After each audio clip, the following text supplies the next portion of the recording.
सावन महात्म्य में शौनक जी ने सूत जी से कहा, हे महाभाग, आपके मुख से अनेक आख्यान सुने, मुझे तृप्ति नहीं हुई, फिर भी कुछ सुनने की इच्छा बढ़ती है, जिसके सुनने मात्र से मेरी अन्यत्र श्रवण करने की इच्छा न हो, कोई ऐसी कथा कहिए।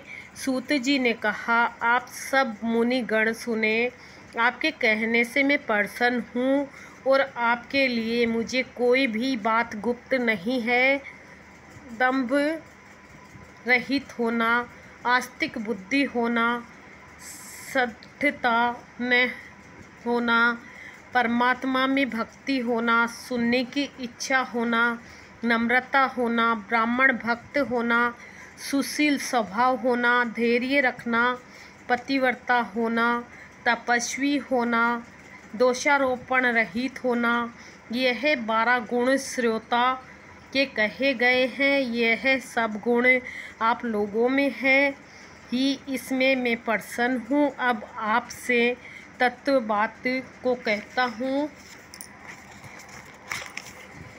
एक बार ईश्वर ने संत कुमार से कहा, हे संत कुमार, हे सुब्रत, हे ब्रह्मा के पुत्र, आपकी सेवा भक्ति से प्रसन्न हो मैं आपसे अत्यंत गुप्त बात कहूँगा। 12 महीने में सावन महीना मुझे अत्यंत प्रिय है, जो सावन मास का महात्म्य सुनने योग्य हो जाने के कारण मास का श्रवण नाम हुआ।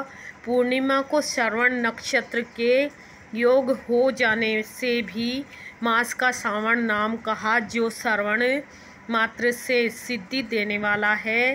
अतः सावन नाम का है। आकाश के समान स्वच्छ हो जाने से नभा नाम कहा। उस मास के धर्मों की गणना करने के लिए भूमि पर कौन समर्थ हो सकता है, जिसके संपूर्ण फलों को कहने के लिए ब्रह्मा हुए, जिस सावन मास के महात्म्य को देखने के लिए इंद्र हुए, भगवान अनंत ने जिसके फल को कहने के लिए 2 शस्त्र जीवा धारण की, देखने तथा कहने में किसी की भी सामर्थ्य नहीं है। हे मुने, अन्य मास इस मास की कला को भी नहीं प्राप्त कर सकते। संपूर्ण मास व्रत रूप है, सारा सावन मास धर्म रूप है। इस महीने में कोई भी दिन व्रत शून्य नहीं देखा गया। इस मास में सब तिथि व्रत वाली है। सनक कुमार ने कहा, हे भगवान, आपने जो कहा कि इस मास में कोई भी दिन व्रत शून्य नहीं है, इस महीने में तिथि भी व्रत शून्य नहीं है।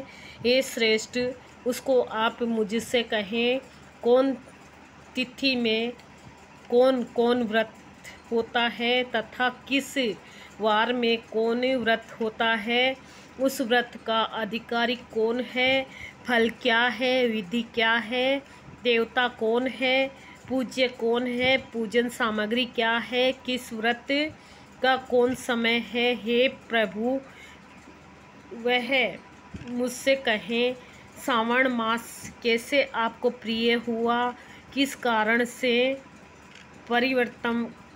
परिवर्तन कहा गया, इस मास में कौन अनुष्ठान करने योग्य है। हे प्रभु, मुझसे कहें, आपके समक्ष मुझ मूर्ख को प्रसन्न करने का कितना ज्ञान हो सकता है। पूछने से जो रह गया है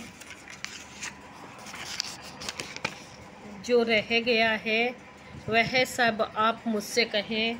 सावन मास की कथा 1 अध्याय सुनाया है मैंने। जय श्री कृष्ण।